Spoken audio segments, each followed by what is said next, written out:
corrections while black. Okay. No flitter, no flitter, no flitter, because we raw right now. We don't care about how we look. Okay, so I came into work June 25th. Normal day, working, booking. At work, doing my job. A guy come in, he intoxicated. You know, bring him in, ask him amnesty questions, pat him down, make sure he ain't got no drugs or weapons on him. Keep him in a, good mindset, because a lot of people who come to jail, of course, you go to jail, you drunk, you gonna be mad, you ready to fight, right? So my job is to keep somebody on a level to where they're balanced and they can maintain, ask questions, make sure all my coworkers are safe, and we get them booked in, processed in, put them in the cell. That's our job. So June 25th, an inmate came in. His name was Mr. Mark. Last name was Mr. Mark. I will never forget it. This story time is called Being Black Working Corrections. While working corrections and being black, okay? While driving black, right? Okay. So he comes in after I pat him down and everything. He was dehydrated. He was sweating. He was hot. I'm like, okay. Boom. Bring him in. We talking and stuff like that. He was telling me that he was homeless. He had a job before COVID. He was crying. A grown man crying. He like 45, white man. He crying. And I'm just listening, but I had to go check another dorm, so I left him. So 5 minutes later, I come back, and I see my partner having a hard time with him, so I come up to him like, hey, Mr. Mark, what's going on? And this lady, her name's Miss Angie, right? And I'm like, oh, hey, Miss Angie, I said, let me help you answer these questions with him, because that's what we do. Like, when we're COs and we have to deal with booking officers are different. And if you work at a county jail, you know that booking officers, their attitudes are on level 10 for no reason. Like, you sitting on your ass all day. You have no reason to be mad. Like, just give these people these questions so we can book them in, fingerprint, motherfucking call pretrial, and take their pictures so we can move on to the next step. Okay. So I was like, hey, Miss Angie, like, you want me to help you with these questions? And she was like, no, I'm not helping him because you kissing his ass and he think I'm going to be nice to you. I'm going to be nice to him because you kissing his ass. I'm like, Miss Angie, let's just get through the questions. I have to be professional. Miss Angie, let's just get through the questions. And I was like, he's intoxicated. She was like, he's not intoxicated. He's fucking retarded. The inmate gets up. He's like, I'm retarded? So now I'm trying to diffuse his ass from coming over this motherfucking window to knock her ass out, because he don't want to fight me. He trying to get to her ass. So the Sergeant Robinson, the white lady, Karen, she was like, Lee, he's done. So I'm like, what happened? She was like, he's done. Lee, she did like this. I'm like, what happened? Lee, I told you to get the fuck over there, and you get the fuck over there. I'm like, hey, Miss Rob, I said, hey, watch your tone. That's what I told her. I said, watch your tone. Don't tell me to watch my tone. I don't have to watch my tone. I'm like, you need to watch your tone. She started acting crazy. I'm like, you're not my sergeant. I am a sergeant. No, motherfucker, you're a booking sergeant, bitch. You don't run the floor. You don't work the floor. You don't set my schedule. You don't post me in dorms or posts. You're a booking sergeant. That's your job. Your office isn't booking. I don't give a fuck if you was a captain of booking. You're not my sergeant. We get into an argument. I take my equipment off. I'm out. I talk to my captain, my lieutenant. Hey, I need to go home. I need to regroup. I need to cool down, because at this point, I'm so tired of the disrespect from these motherfuckers. So let me go home.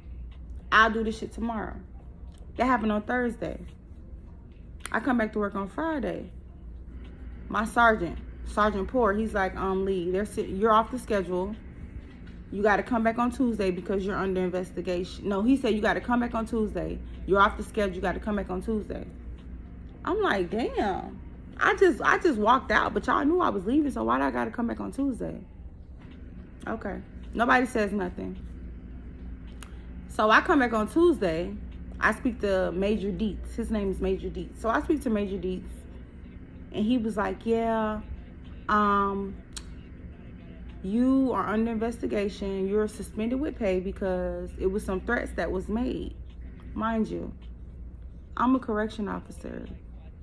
I know not terroristic threats will get you in jail quicker than a motherfucking real hit will. Why the fuck would I make terroristic threats when I know for sure that I am a correction officer? That's number one. So I had to go in, write a statement on Tuesday. They start bringing up me making TikTok videos. They start bringing up everything in the book. But they didn't bring up the fact that we both were grown-ass women who had a disagreement and we both argued, right? So they told me, they was like, okay, after you wrote your statement, you got to come back in on Thursday. I came back in on Thursday at 10 in the morning. They was in a meeting, so I called. And Major Dees was like, yeah, Lee, just come up here like you're ready to work. I'm like, okay, cool. All right. So I come up there ready to work for my shift, right? But he said I had to come see him before I went to work. I'm like, all right, cool. I'm thinking everything cool. I get in the office, and he's basically chastising me, telling me that this can't happen again, that they came up with suspending me for 5 days, but they'll put the 5 days on the shelf, and they'll just give me a suspension day every other week, and I just have to work overtime. Mind you, we work 4 to 5 days of overtime anyway.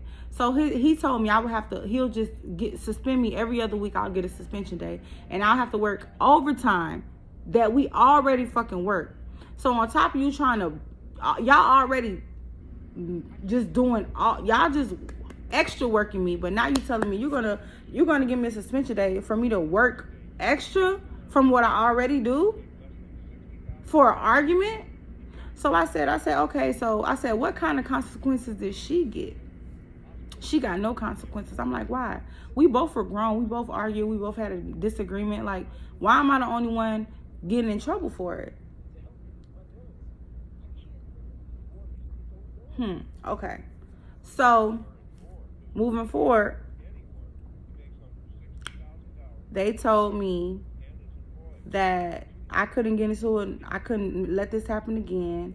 Mind you, I've been there for going on 2 years, probably longer than that. Never had an argument with nobody. I let them people talk to me. I let them people work me. I let the people say and do whatever they want to do, because I know being black, if I do anything, it's going to be magnified, right? So when you're black working in a white industry, you know you have to move different. You can't do what the white folks do. Okay, because regardless of what they do, you got to move how you move, because the moment you do something wrong, if you know, you know. So I said, I'm gonna take one of these